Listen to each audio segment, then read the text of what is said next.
வணக்கம்.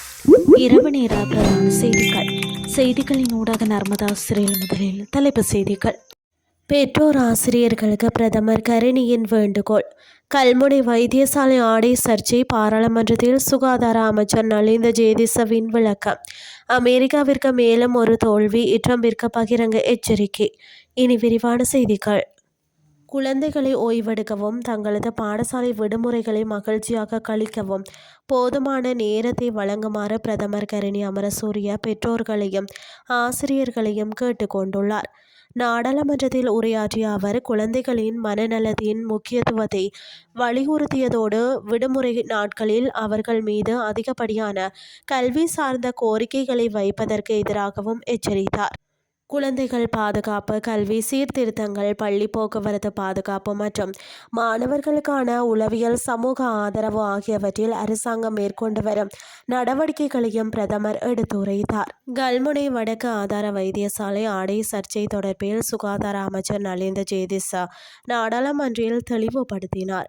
இனவாத நோக்கங்களுக்காக இச்சம்பவம் பயன்படுத்தப்படுவதை அரசு அனுமதிக்காது என்றும் சேவை தடையின்றி இயங்கவே தற்காலிக இடமாற்றங்கள் வழங்கப்பட்டதாக அவர் குறிப்பிட்டார். சுகாதாரத்துறையில் நோயாளர் பாதுகாப்பு மற்றும் சுகாதார வழிகாட்டல்களின் அடிப்படையிலேயே சீருடைகள் தீர்மானிக்கப்படுகின்றன. இதில் மாற்றங்கள் தேவைப்பட்டால் அமைச்சின் சீருடை குழுவின் ஒப்புதலோடு முறையான சுற்றறிக்கை மூலமே மேற்கொள்ளப்பட வேண்டும். இருப்பினும் பாரம்பரிய உடை கட்டுப்பாடுகளால் எவரும் அரசு சேவையில் இணைவது தடுக்கப்படக்கூடாது எனவும் அனைத்து இனத்தவர்களின் கலாச்சார உரிமைகளை பாதுகாக்கும் சீர்திருத்தங்கள் குறித்து ஆலோசிக்க தயார் என்றும் அமைச்சர் வலியுறுத்தினார். இனி வெளிநாட்டு செய்திகள். அமெரிக்க ஜனாதிபதி டொனால்ட் ட்ரம்ப் ஈரானுக்கு எதிராக புதிதாக அறிவித்துள்ள பொருளாதார டி-டே பிரச்சாரம் அந்நாட்டுக்கு மேலும் ஒரு தோல்வியை கொண்டு வரும் என ஈரானின் வெளியுறவு அமைச்சர் அப்பாஸ் அராக்சி எச்சரித்துள்ளார். மேலும் இது அமெரிக்கா மீதான ஈரானியர்களின் விரோத போக்கை ஆழப்படுத்தும் என்றும் அவர் கூறியுள்ளார். பொருளாதார நெருக்கடி நாள் என்று அழைக்கப்படுவது முன்னெப்போதுமில்லாத கடன் மற்றும் விண்ணை முட்டும் வட்டி செலவுகள் ஆகிய அமெரிக்காவின் சொத்து நெருக்கடியில் இருந்து கவனத்தை திசை திருப்புவதாகும் என்று அராக்சி விளக்கியுள்ளார்.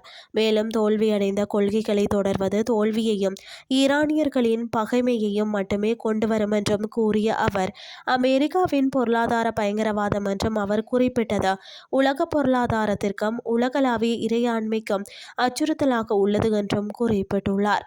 இதற்கிடையில் ஈரான் வெளியுறவு துணை அமைச்சர் காசம் கரிபாபாடி இராணுவ ரீதியாக தனது இலக்குகளை அடைவதில் தோல்வியடைந்த பின்னர் அமெரிக்கா ஒரு பொருளாதார போரை நாடியுள்ளது என்று கூறினார். ஈரான் தோல்வியின் விளிம்பில் இருப்பதாகவும் நூலிலையில் தொங்கிக் கொண்டிருப்பதாகவும் அவர்கள் கூறுகிறார்கள்.